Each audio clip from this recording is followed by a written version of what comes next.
Bouh tout le monde, aujourd'hui on se retrouve pour une nouvelle vidéo où j'avais envie de vous parler de mes deux dernières lectures qui clairement étaient vraiment géniales.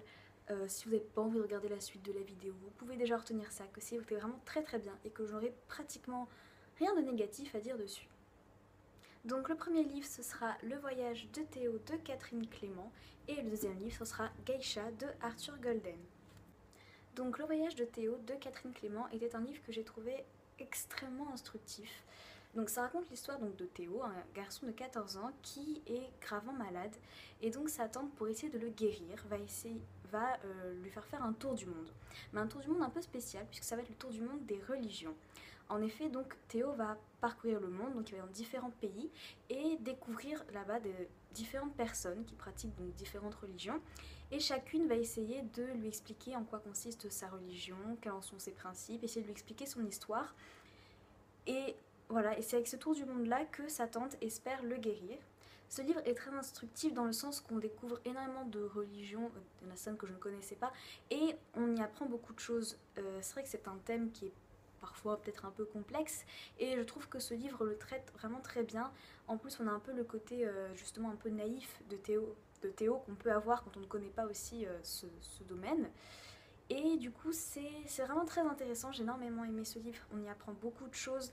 Et en même temps, c'est sous forme de roman, donc c'est beaucoup plus ludique que si ça avait été seulement un livre historique, on va dire, entre guillemets.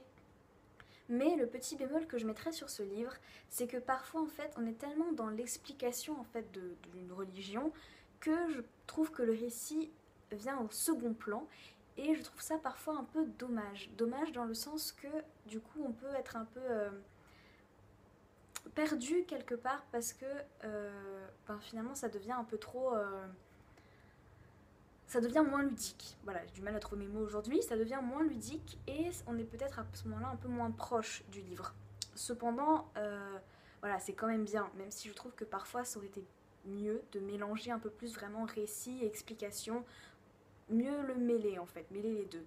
Mais voilà, malgré ce petit bémol, franchement, ce livre est vraiment bien. Si vous avez envie de vous y intéresser un petit peu, histoire de découvrir des choses, voilà, c'est de la culture, hein, et ben c'est vraiment très intéressant à lire.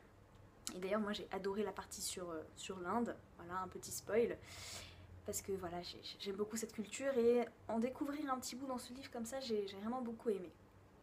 Donc le deuxième livre, Geisha de Arthur Golden, est ma dernière lecture et c'est un livre qui m'a énormément bouleversée, je l'ai adoré sincèrement.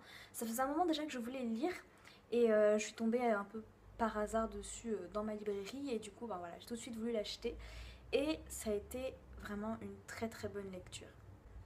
Donc ce livre raconte l'histoire de Sayuri, une jeune fille qui va être vendue par son père donc à une maison qui est spécialement conçue en fait pour qu'elle devienne geisha. Et on va suivre donc toute sa vie, donc de son enfance à partir du moment où elle va être vendue jusqu'à sa vieillesse.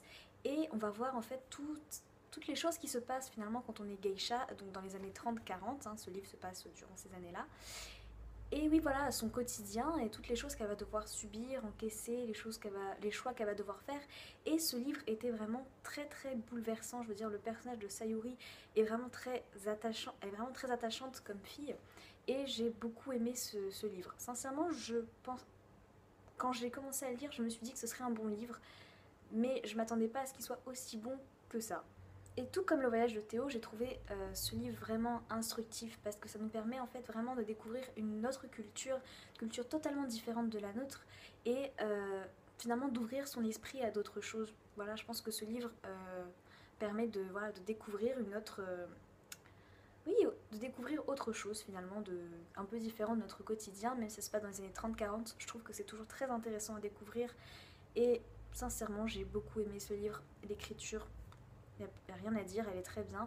Et voilà, je le répète encore, mais ce livre était clairement bouleversant, tellement je l'ai trouvé beau. De plus, je pense qu'il est très important de savoir, d'ailleurs l'auteur nous le dit au début et à la fin du livre, que tout ce qui est en relation donc avec la vie quotidienne des geishas est réel. C'est une vraie geisha qui lui a transmis en fait sa vie quelque part, même si après les personnages et l'histoire en elle-même est fictive, tout le reste est réel et donc ça dépeint réellement la vie d'une geisha dans les années 30-40 et du coup oui voilà, très instructif, très beau. rien à redire dessus. Bon voilà, c'est tout pour cette vidéo, j'espère qu'elle vous aura plu et que je vous aurai donné envie de lire ces livres. Si vous avez déjà lu, n'hésitez pas à me dire en commentaire ce que vous en avez pensé. Vous pouvez aussi aimer ma page Facebook, partager la vidéo, tout ça. Et je vous dis à la prochaine pour une nouvelle vidéo. Bisous!